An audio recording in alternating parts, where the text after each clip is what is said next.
Good afternoon, everyone. Good afternoon. Welcome to Ethics for Lunch. My name is Mark Hughes. I co-chair the Hospital Ethics Committee, and this is our monthly session that we have with the hospital community, sponsored by both the Ethics Committee and the Berman Institute of Bioethics, where we bring issues of clinical ethics to the community and have a panel generally to discuss these issues. And then invite you all to share in the conversation. To let you know, if you want CME, continuing education credits, there's that text at the top there. So the number 443-541-5052, you can put in the code 38111, and then that will be registered with the CME office. And then another way for you to get access to continuing education credits if you need them. So today we're going to be discussing attending and resident physician involvement in DNR discussions. This is recorded. It's going to be available on the Berman Institute website after this session. And if you have questions or comments over the course of this, please share those either in the chat or in the Q&A section. And we're going to work with our panel to field those questions. First of all, I wanted to start by giving a big thank you to Suzanne. She is our event specialist at the Berman Institute. She's been working with us for the past few years to put on Ethics for Lunch. She has been heroic in her endeavors when we were in the Chevy Chase, getting all the lunches for everybody and seating for everyone. And now moving into virtual world, all of the planning that goes into these events, and we really want to thank her. She's going to become the events and engagement manager with the School of Education. So she's staying at Hopkins, but really want to thank her for all her work over the past few years. Thank you. It's been a pleasure, Mark. Thank you so much. So we have a couple of panelists that will be joining us shortly. And first of all, we're going to, those that are here are going to have you introduce yourselves. So Megan, could you say who you are, what you do? Hi, I'm Megan Stepanek, and I'm part of the JHH risk management team and also one of the attorneys for Johns Hopkins Health System. And Caitlin? Hi, I'm Caitlin McGeehan. I am a former CCU nurse. That's still my home nursing unit, but I've been on the palliative medicine service as one of their 2 nurses for the past 2.5 years. Happy to be here. Kathleen? Hi, my name is Kathleen Hiltz. I'm a 3rd-year resident in internal medicine and the president of the Health Staff Council this year. And Brent? I'm Brent Petty. I am the physician advisor for the Department of Medicine, so I chair our quality improvement committee for the department, and I also chair the hospital's clinical quality improvement committee. Okay. And if Steve Berry comes, we'll have him introduce himself when he joins. So let me talk about the objectives for this session. So first of all, we're going to try to describe the details of the Johns Hopkins Hospital DNR. So a lot of people call it DNR, but it's actually do not attempt resuscitation policy as they relate to attending physician involvement in those discussions and orders. And then also discuss the requirements of the Healthcare Decisions Act with respect to legally authorized decision makers when we turn to either the patient or their authorized decision maker about things about their code status and discussions about do not attempt resuscitation. And Stephen has joined us. So Steve, could you just introduce yourself, say what you do? I'm very sorry I'm late. First of all, I had to get out of a patient discussion. My name's Steve Berry, and I'm an infectious disease doctor by training, and I am also the vice chair for quality, safety, and service in the Department of Medicine. Great, thank you. So I'm just going to give some basic definitions first and some background for our discussion, and then we'll turn to our panel to help discuss some of these issues. So the other aspect of thinking about DNR orders is a Maryland law called Maryland MOLST. So these are medical orders for life-sustaining treatment, and the first page of this document specifically is with regard to cardiopulmonary resuscitation and whether the person would or would not want CPR performed in the event of a cardiopulmonary arrest. And just because we might have lay people in the audience, just some definitions. So a cardiopulmonary arrest is when there's cessation of cardiac or respiratory function resulting in the loss of effective blood circulation and breathing. Generally, if people want to be resuscitated, that's going to be an emergency procedure in which the heart and lungs are made to work by manually compressing the chest, overlying the heart, and forcing air into the lungs. And then some people will choose not to have that CPR attempted, and that's known as do not resuscitate, a medical order to withhold cardiopulmonary resuscitation in the event of that cardiac or respiratory arrest. And with emergency medical services, CPR is obviously an emergency treatment. Nowadays, this is an order that can be signed by either a doctor, nurse practitioner, or physician assistant. And there's a requirement that anytime this discussion happens with a patient and a MOLST form is completed, that form, that actual paper form, is given to the patient or their authorized decision maker. When there's movement within the healthcare system, for instance, going from the hospital to a subacute rehabilitation facility or nursing home, there's also a requirement that the form travels with the patient because it indicates what their wishes would be in the event of a cardiopulmonary arrest.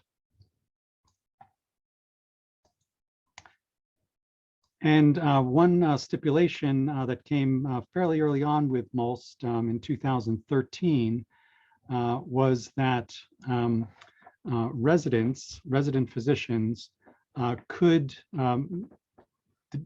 fill out MOLST forms with patients. So generally, as we'll talk about, the Healthcare Decisions Act requires that the attending physician have these discussions about life-sustaining treatment with patients.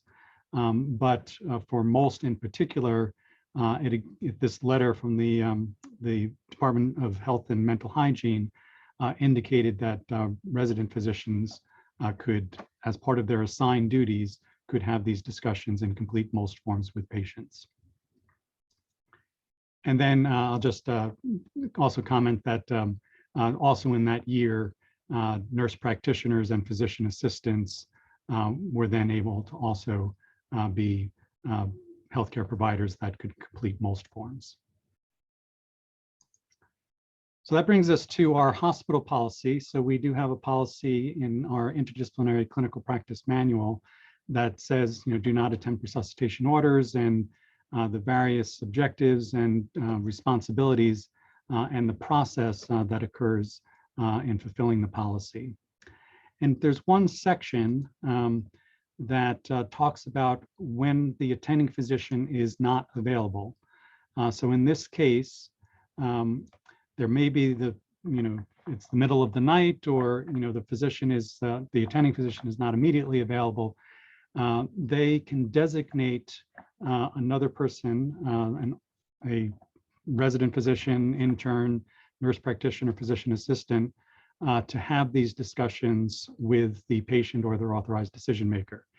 And on behalf of that attending physician or their covering attending physician, then an order could be placed. It is counted as a verbal order within Johns Hopkins Hospital, meaning that the attending physician is specifically designating that other person to put the order in, and then it has to be co-signed by the attending physician, hopefully within 24 hours of the order being placed.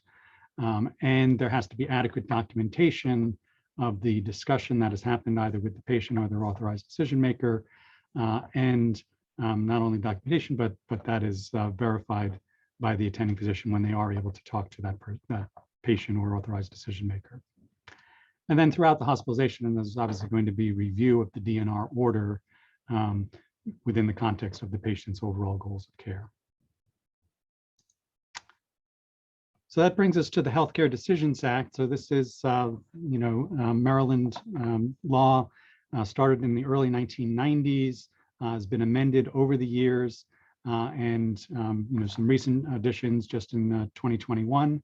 But this is the legislation that sort of tells us how we should be making decisions with patients or their authorized decision makers. And what's been very helpful over the years are these opinion letters. So often healthcare providers would write to the Attorney General and ask, here's a particular situation, how should we handle this to be in compliance with the Healthcare Decisions Act? And this goes all the way back to this particular letter from May of 1994. Jack Schwartz, who was the chief counsel for opinions and advice in the Attorney General's office, wrote a lot of these letters over the years, very informative about how hospitals and clinicians should think about the Healthcare Decisions Act. And I wanted to, over the course of this, talk a few of the quotes from this particular letter that gives some light to what we're going to be talking about with regard to attending physician involvement and whether or not that gets designated to a resident physician, nurse practitioner, or physician assistant. So it makes clear, the letter points out that really you need to be getting consent. If you anticipate that a person might have a cardiac arrest and there's an opportunity to have a discussion with the person of whether or not they would want this, then there should be an effort to obtain in advance, before that emergency event happens, what the patient would want. Would they want attempt at CPR or not? And there may be particular patients where you could anticipate it would not be unreasonable, as the language of the letter, where they may say, I don't want CPR. If you can sort of anticipate that might be an option by the patient, or they're an incapacitated patient's authorized decision maker, again, there should be this desire to get consent about the proposed emergency treatment before it happens. When it's an emergency, the presumption is you would try to save the life of the person, but here we're trying to get consent of, is this what you would really want? And similar to any other informed consent that we do with patients, this should have a discussion with the patient, eliciting their wishes about treatment, having them knowledgeable about their medical conditions, and knowing if this is a possibility that they might have a cardiac or pulmonary arrest. And if it's not the patient, then it may go to their legally authorized decision maker. So if there's an advance directive, often the patient will name a healthcare agent. So that person is given authority to make a wide range of decisions on behalf of the patient. If there is no healthcare agent, then we go to surrogate decision makers, and there's a priority or a hierarchy in the listing of surrogates. It would start with the guardian that's generally been appointed by the court. Next would be the patient's spouse or domestic partner. Recent language in the Healthcare Decisions Act said, well, if the couple has executed a separation agreement or one of them has filed for divorce, then it's not automatic that you would go to the spouse or domestic partner. Next on the priority list would be a child of the patient. If there are multiple children, they all have equal decisional authority. Next would be parent of the patient, then adult brother or sister, and then last a friend or other relative who then in an affidavit says, I know this person well enough, I'm familiar with their activities, their health, their personal beliefs, that I can speak on their behalf. Patients that might have a protective order against a particular person on that hierarchy list, you can't choose that person, even if Adult Protective Services has been involved with the patient's case. So let me just talk about specifically with regard to CPR decisions as a life-sustaining procedure. So if the advance directive has named a healthcare agent and that healthcare agent has broad authority, that would generally include decisions about life-sustaining procedures. So they can make DNR decisions on behalf of the patient. If there's been a guardian appointed by the court, it has to be determined whether or not the court has given authority for life-sustaining treatment decisions to the guardian. If that has not previously been in effect, then the court may need to be petitioned by the guardian, say, we have an attending physician and a second physician or nurse practitioner now that is saying, we think it is appropriate, for them to make a decision about CPR. In that case, the court has to grant authority to the guardian to make that decision. And then we have surrogate decision makers. So the Healthcare Decisions Act says that a surrogate can only make these decisions about withholding or withdrawing life-sustaining procedures, including CPR, only if the patient is in a terminal condition, persistent vegetative state, or end-stage condition. Now, it does give a caveat that this letter from the Attorney General talks about, where if two physicians concur, and nowadays that would also include the attending physician and a nurse practitioner, if they concur that when there's a cardiac arrest, even though it might be successful in resuscitating the person, but then the patient would be in a terminal or end-stage condition, the surrogate can then have authority to make a DNR order. And that has to be based on both their knowledge of the wishes of the patient, and if the patient's wishes are unknown, then the patient's best interest. If they think DNR would be appropriate, they can do that, provided two clinicians concur that the patient would be in a terminal condition after the arrest. And just to make that clear, so it has to be within a reasonable degree of medical certainty that if the cardiac arrest happens, then the patient is in a terminal end-stage condition, then the surrogate can make that decision. All right, so let me move to some cases. I haven't been monitoring the chat. Is there anything in the chat that we should address straight away? Nothing yet, but I'll let you know. Okay, thank you. All right, so I'm just going to go through a series of cases, and audience members, you can also share your insights, but we're going to turn to our panel.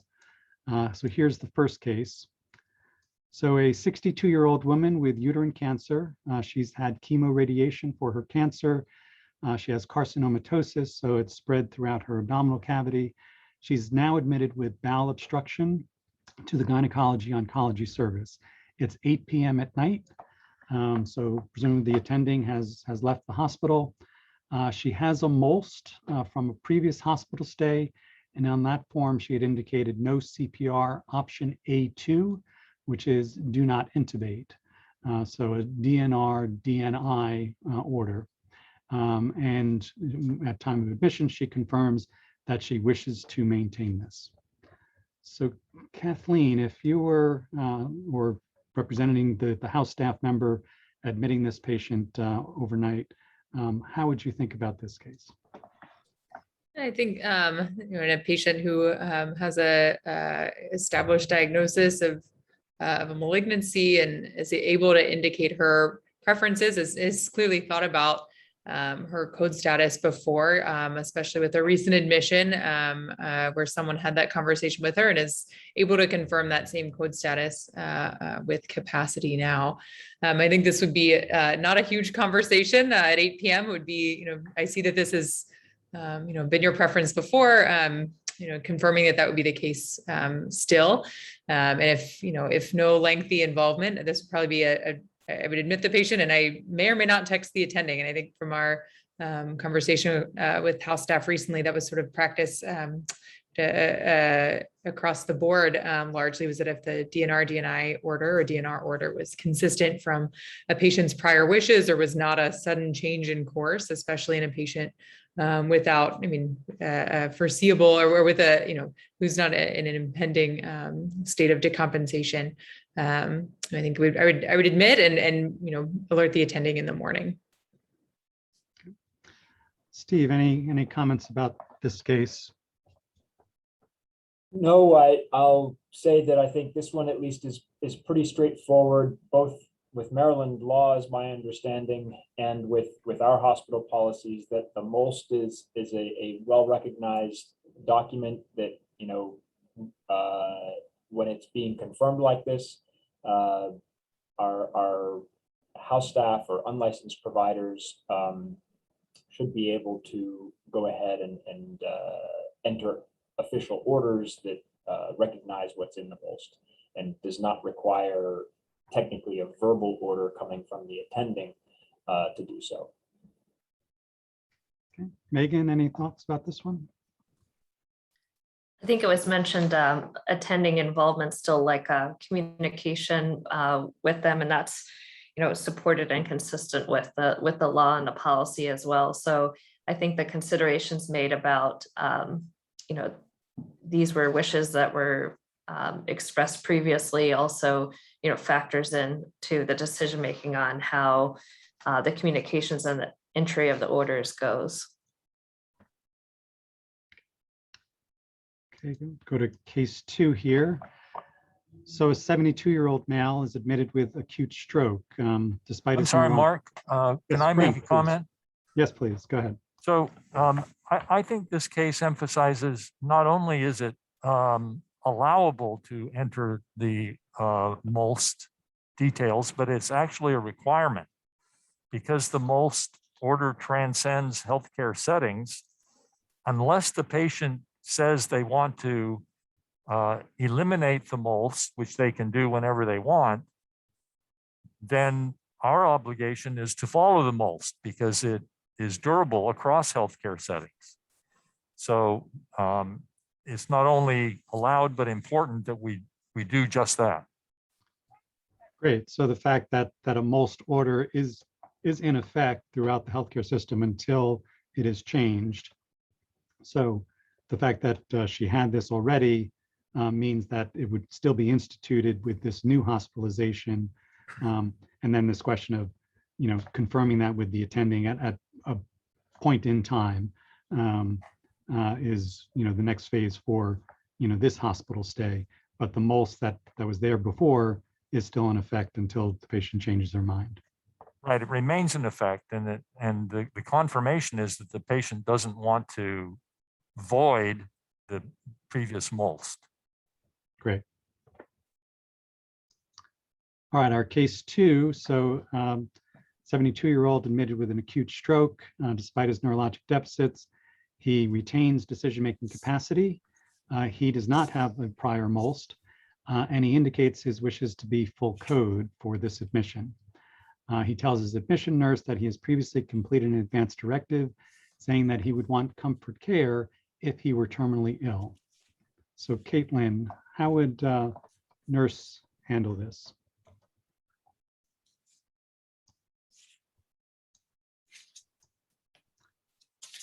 Did we lose Caitlin?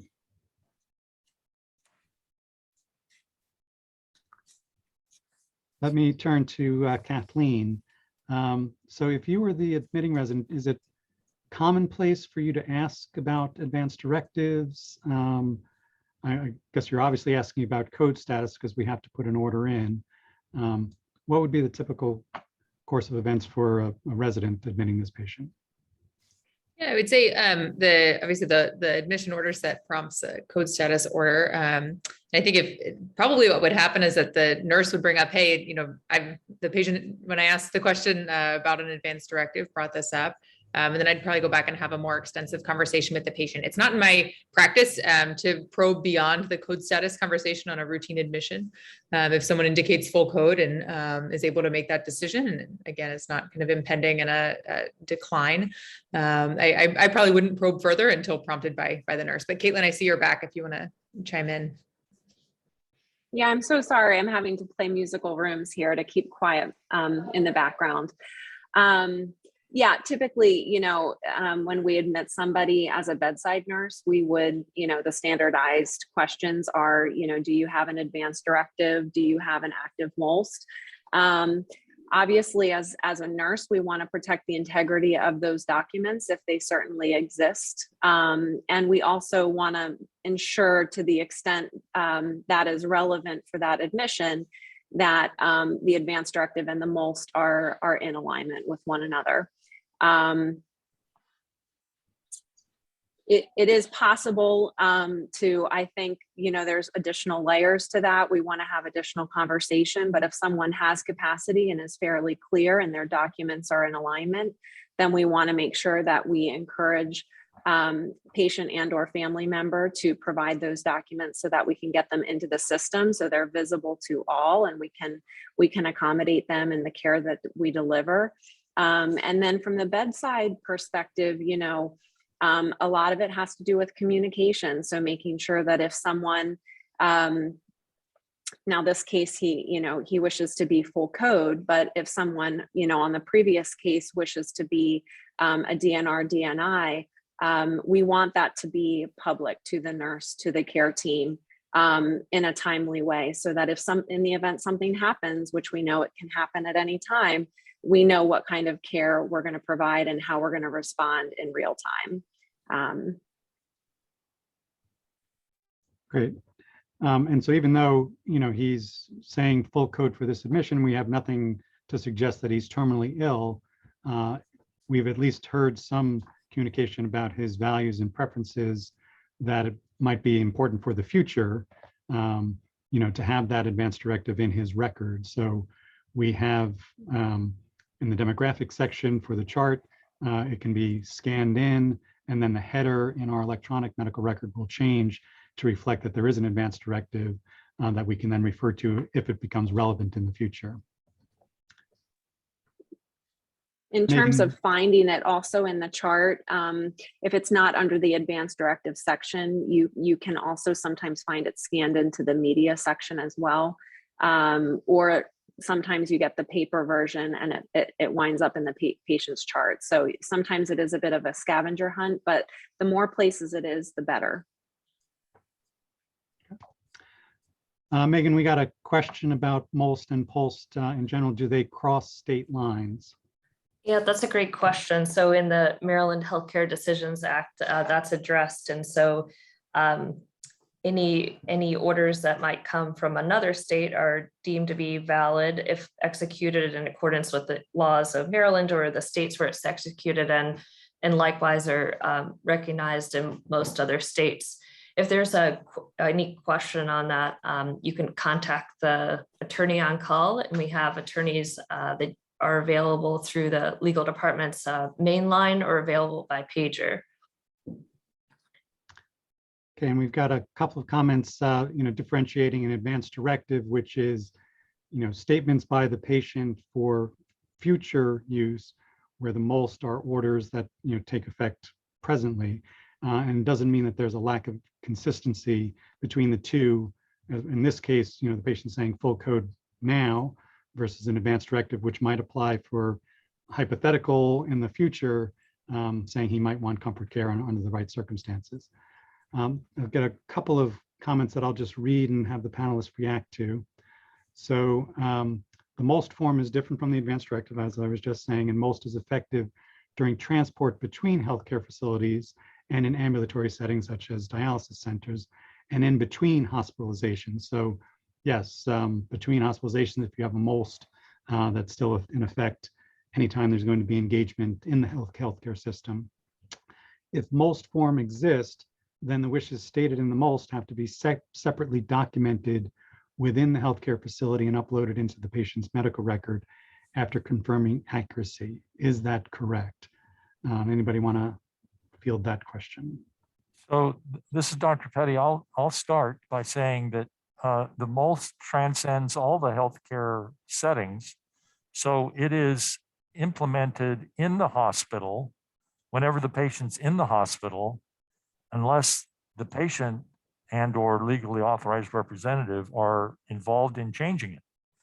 And so when a patient has a MOLST or POLST, and we are aware that it is not something that the patient wants to rescind, then it's our job to put the features into the orders for this hospitalization so that they can continue through this healthcare setting.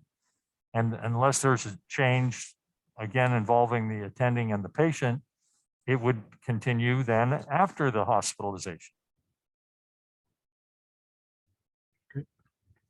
Any other additions from anybody on the panel? I think that's accurate. So we have our separate orders for the hospital stay. And then the most, if there have been no changes, would still persist even after the patient is discharged. They're even given the old form back, or we create a new form that reflects either their prior wishes that have not changed or any new wishes that they've added to the most orders. Now, there's a comment also from the audience. Unfortunately, we often see most forms completed in skilled nursing facilities that may not accurately reflect the patient's wishes. When patients are critically ill and moving frequently from healthcare setting to healthcare setting, it becomes especially important to confirm these wishes on admission. Anybody want to handle that? Of how do we determine the accuracy of those prior MOLs? Yeah, I think that's a challenge, especially if someone's coming in and maybe it's someone who's, an older person who's lived in a facility for a while, has some underlying dementia, or for whatever reason is incapacitated, and is admitted with an old MOLS that's, signed 2 years ago and filled out basically just with the code status part. And I think that's a challenge, and that's usually where we're confirming with a family member or a caretaker on admission, instead of just relying on, a 2-year-old document that we're not able to verify. So this is Dr. Petty. I'd be very cautious about that, and I'm happy to have the legal department weigh in here. Unless there is some reason to think that this 2-year-old document is fraudulent or something, it remains in effect. Now, the patient can change their minds, but the order itself remains in effect until the order is changed. That's right. I think the point is a good one, to make sure that it's updated and confirm the patient's wishes if they still have capacity. And the input from others involved in their care may be helpful for the conversations had with the patient if they have capacity. But if they're incapacitated, then the wishes they expressed prior to losing the incapacity would be the same, and their decision makers wouldn't be able to change the parameters previously stated.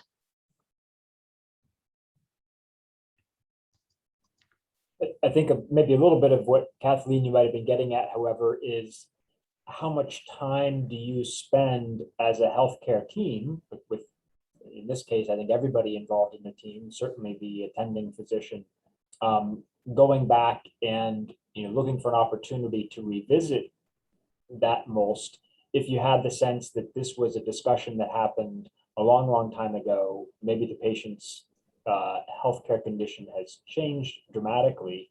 So yes, I couldn't agree with you more, Brent, that it's active, until officially changed, everybody goes by it. But I think a question for caring for the patient during that hospitalization is how much you may make efforts to revisit the discussion. So my view is that the discussions can be revisited whenever the patient who has capacity or the legally authorized representative wants to have such conversations. They can occur daily, twice a day if you want, while they're in the hospital. But especially when they first arrive, it would be most efficient and usually most appropriate to just transcribe the MOLST order into our MOLST template so that everybody in the hospital is aware of what the MOLST describes. Yeah, and I think, not to jump the gun on what I think may come up in some later cases, but I think in practice, that's what most of us do in terms of just relaying the MOLST right off the bat, getting the code status in the chart upon admission. But where I'm cautious, and this is, I think goes back to what Lauren had said in the chat as well, is that sometimes if it's an old MOLST that's incompletely filled out, or and say the patient's had a decline in their clinical status since then, and they're, now much less functional and in a very different place. Maybe they have a new diagnosis or a progression of underlying conditions where it's someone who was full code 2 or 3 years ago, and now maybe they have a new malignancy and they've been admitted with an exacerbation of heart failure or bowel obstruction again and again. And it's, that the conversation, like you said, Dr. Petty, becomes more of an ongoing process that we revisit. But I think that's where that initial gut check on, okay, this is a few years old and things are very different now than they were in 2017. And how does that reflect, what our decision is going to be like moving forward? But it may be, just keeping an eye on time, maybe wise to move to the next case and see what we can unpack there, Dr. Hughes. Okay. So this is a 64-year-old female with a history of multiple myeloma and osteoporosis. She's admitted with a hip fracture. In a previous hospitalization, she was DNR, and the electronic medical record has an electronic MOLS. So we were talking about, transcribing the paper form into our electronic record. So she has an electronic MOLS that confirms no CPR, option A2, intubate. So she, in the event of cardiopulmonary arrest, would not want attempt at resuscitation, but if she had, respiratory distress and needed intubation and mechanical ventilation, she might choose that short of an actual pulmonary arrest. But she's now admitted with the hip fracture, and on admission, it's midnight. She indicates a desire to change her code status to full code. Let me come to Dr. Petty. How would you think about this in terms of either the attending of record, who might be the orthopedist, or attending in the care of the patient, whether it's the emergency room physician, and covering physician, covering attending physician, or maybe even an anesthesiologist if she's going to be needing to go to surgery. What would be your thoughts about this? So thanks, Mark. I think this is a really good case where my interpretation is that the patient, if they have capacity, is canceling or rescinding their MOLST order. And as a result, they default to being full code. And there is really no other discussion that needs to be had. If the patient on admission at midnight says, yeah, I have this MOLST, but I want to rescind that MOLST, then that MOLST is gone. And we do have some descriptions in the policy about how to document that, but this would be a cancellation of the MOLST by the patient, and they would by default become a full code. Any of our other panelists want to comment? I guess I would appreciate your thoughts if it were reversed, in the sense that she comes in and has a MOLST pre-existing that is a full code MOLST, and is now saying at midnight with a hip fracture, potentially going in for surgery, that she would now like to be DNR DNI and has capacity. So in my view, that is the sort of the theme of many of the cases we got today, which is, does the patient have sufficient information to make a good decision for them, and whatever decision they make is really up to them. But is there a reason why a patient previously full code, simply because they have a hip fracture, would want to be a DNR? What is it about their thinking? And there could be a dozen answers, but that's what I think needs to be expanded, is a discussion about why the patient wants to change their status. And if they have a decent reason and they have capacity, then by all means, they can have their restriction and only have CPR under certain conditions. Steve, do you want to comment on this one? I think Brent said it pretty well. That a patient who has capacity, and patients are presumed to have capacity until we start gathering evidence that they don't. A patient who has capacity can change their intentions for care at any point. I'll even add that they don't have to have a quote decent reason. As long, in capacity decision making, we can't make, subjective comments on what's a decent or not decent reason. Respectfully, we have to, as long as they document reasoning ability and have reasons for what they do, we may not agree with their reason, but if they are reasoning, then they would have capacity to do so. Now that the purpose of this session is to talk about, the attending involvement. So if this woman has communicated that to the resident admitting her to the orthopedic service, if she nullifies the MOLST and says, I want to be full code, is there a need to notify the attending physician of that decision?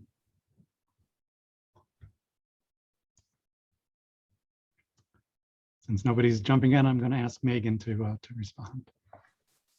I think that that answer was in the slide that you had previously. So from the policy, the PAT 005, in the policy, it talks about documentation and involvement of the attending if the attending isn't available in person, and then involvement of the attending in the counter signature. So I think that would address this scenario.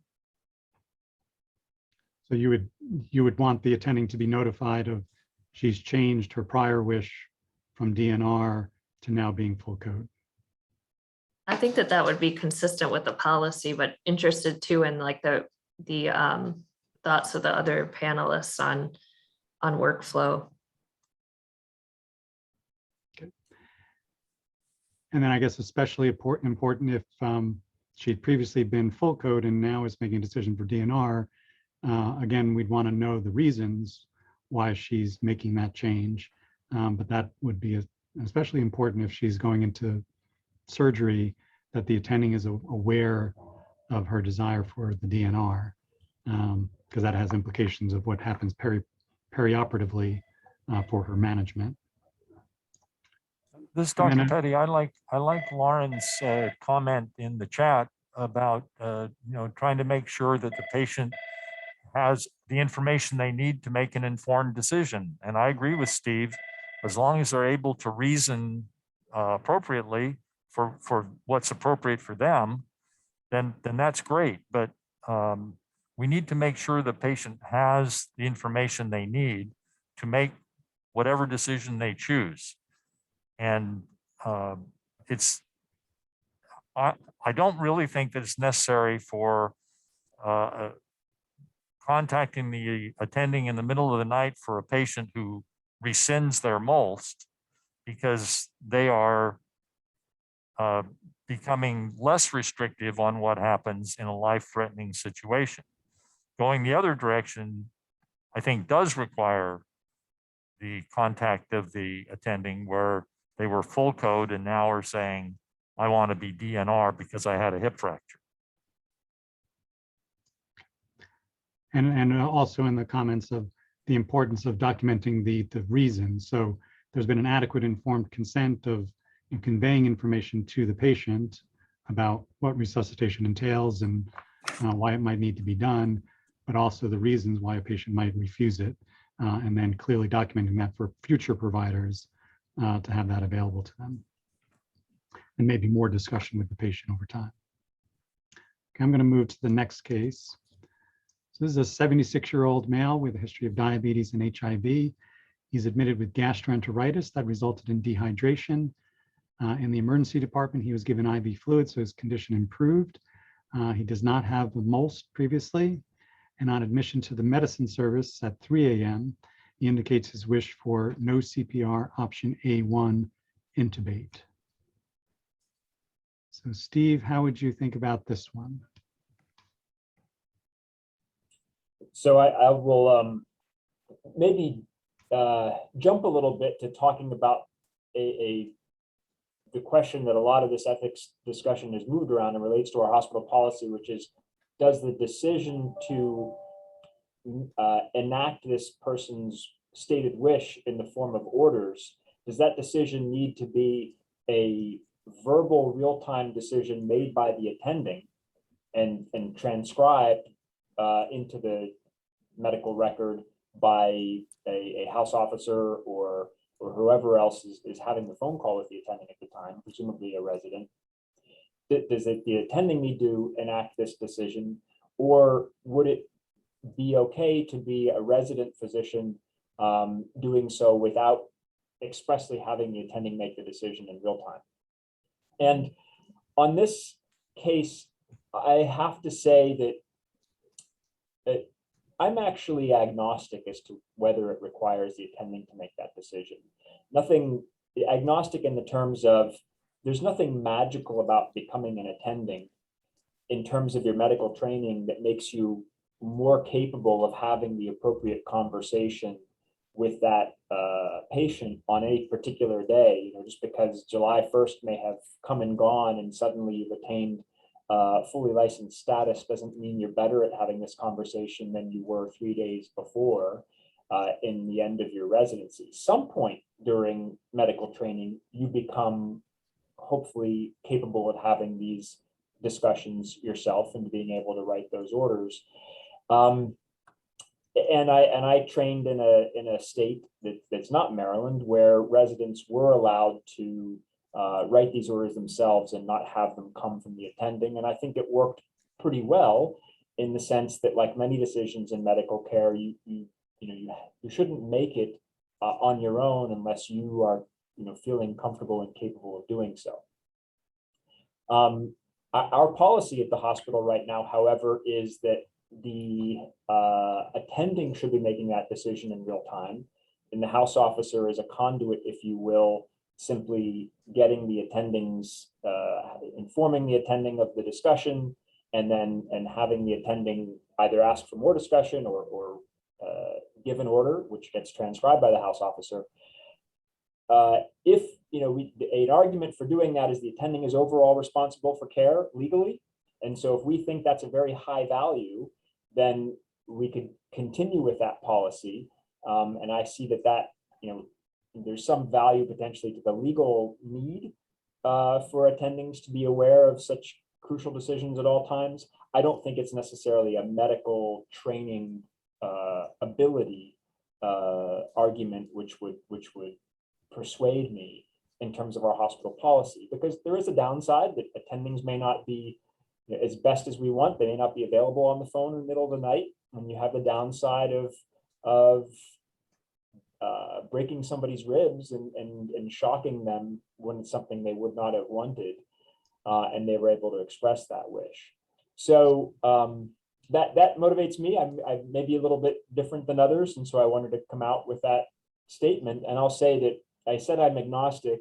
Ultimately, I think that if we have a policy that the attending needs to make the decision, what I care about most is we make it easy for everyone to live up to that policy, and we have workflows in place that make it very clear what needs to happen and that it gets followed every time. Because if there's confusion about the policy, we can lead to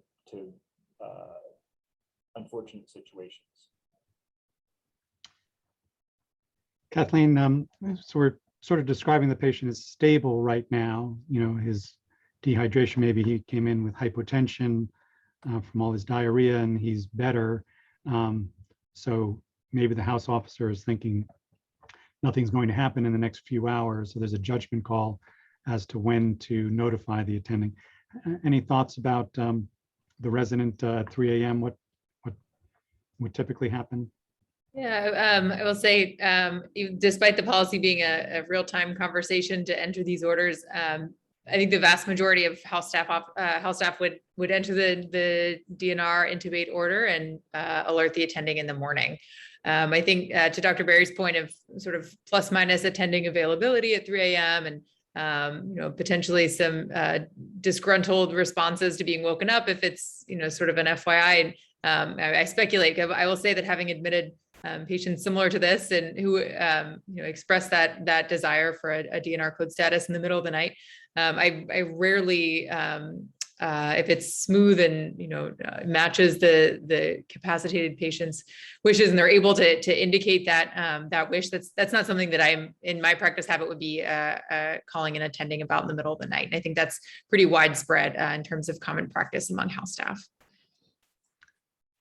There's a question in the chat of who is an attending physician? What counts as the definition of attending physician? Is it personal physician? Is it the physician in the emergency room who's an attending? Is it the attending for the hospitalization? So Megan, maybe you could wrap it up both of clarifying who an attending physician is according to Healthcare Decisions Act, as well as what Healthcare Decisions Act would say about this particular scenario. Sure. So the definition of attending physician in the Act is a physician whose primary responsibility for, physician who has primary responsibility for the treatment and care of the patient. So for the points that were raised about notification, it sounds like in this situation, it's a lower risk scenario for, there aren't any special considerations that would warrant necessity for involving the attending physician. But I think as the policy states now, that section that Mark had on the screen earlier from the PAT 005 is now, it does say, like, if an attending is not available in person, that the attending physician may delegate authority. So like in this situation, it's like an assumption that the delegation is there without talking to them or communicating with them in real time. So there may be opportunities to update the policy to align with that. Maybe there's like discussions to that effect that are underway, but it does have that currently in the policy. And then for the attending physician to then countersign the order within 24 hours. Okay, so I'm going to try to move to our next case. So this is a 68-year-old woman with metastatic breast cancer. She's admitted at 11 p.m. She has new brain metastasis causing altered mental status. So here, 2 attending physicians in the emergency department have documented that she lacks decision-making capacity. Her husband, who is listed as her healthcare agent, and we have the advance directive in the electronic medical record, it's been scanned in already. Her husband, as her healthcare agent, requests DNR, DNI. Anybody on the panel want to address this scenario? Sure, I can address this. So in patients' advanced care directives, they may appoint a healthcare agent as a part of that advanced directive, like it sounds in this case applies.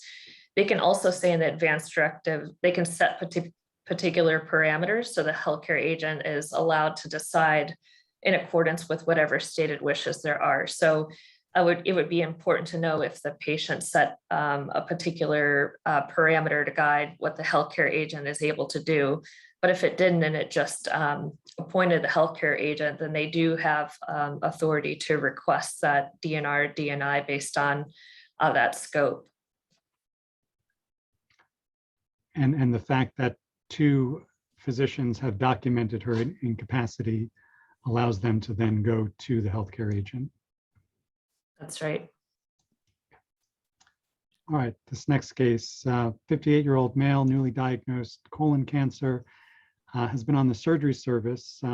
His course was complicated by a post-op peritoneal abscess and then sepsis requiring surgical intensive care unit stay. His condition has improved and he has decision-making capacity. He's been full code throughout the hospitalization. Palliative care has been following him over the course of his hospital stay, and he tells the palliative care nurse that he wishes to be DNR. So, Caitlin, as a palliative care nurse, how would you handle this situation? So identifying a couple of important things, just in meeting with this gentleman, I would identify that he has capacity. So I would have regard for that. I have regard for the fact that he has a new diagnosis of what we know to be a progressive life-limiting disease. So that would be something I would take into account. He's had a complicated post-op course, which is important to his experience in the hospital. And although he's shown clinical improvement, he has full decision-making capacity and now wishes to be DNR. So for me, as has been mentioned previously, I think I would want to explore that a little bit with him. I think important to have a sense that he has good, if not excellent, prognostic awareness and understanding, given the fact that this is a new diagnosis for him. How much does he know and understand about his particular diagnosis?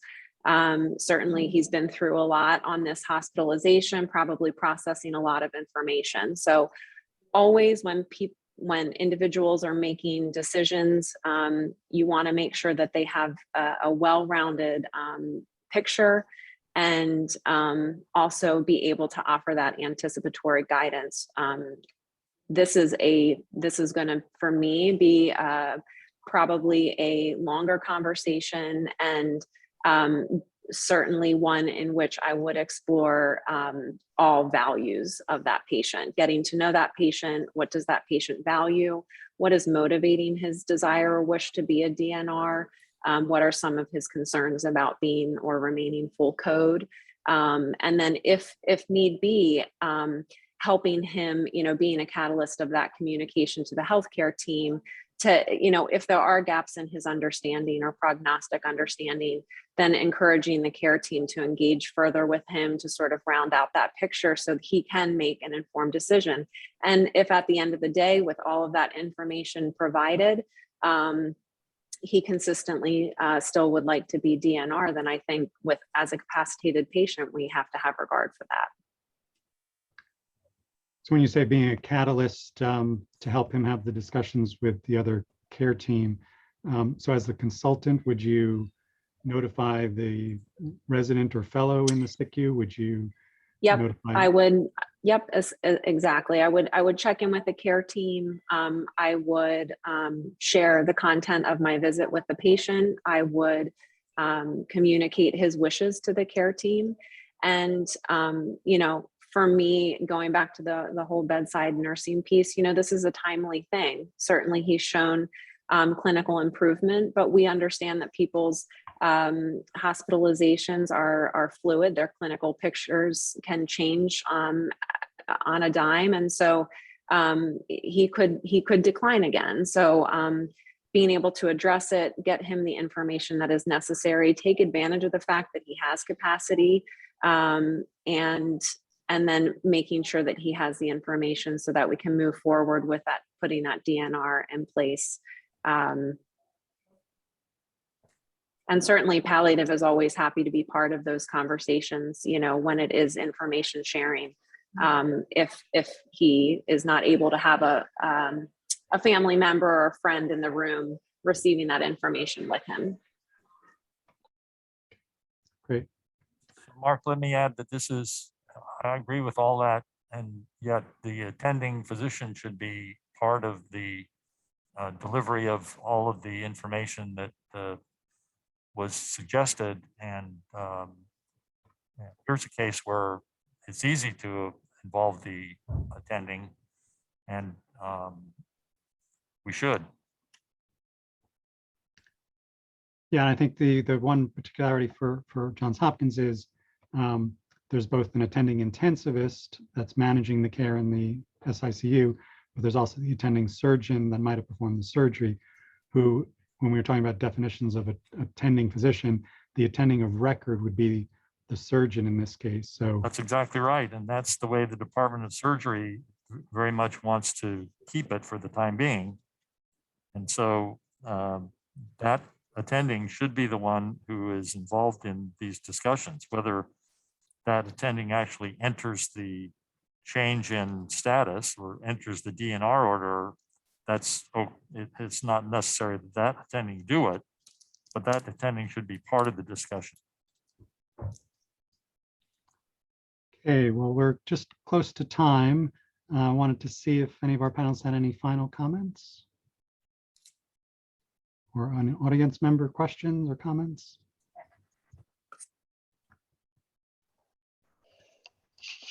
One comment, session underscores the need to provide house staff with the skills and education necessary to carry out discussions of goals of care and code status. So I would echo that as well.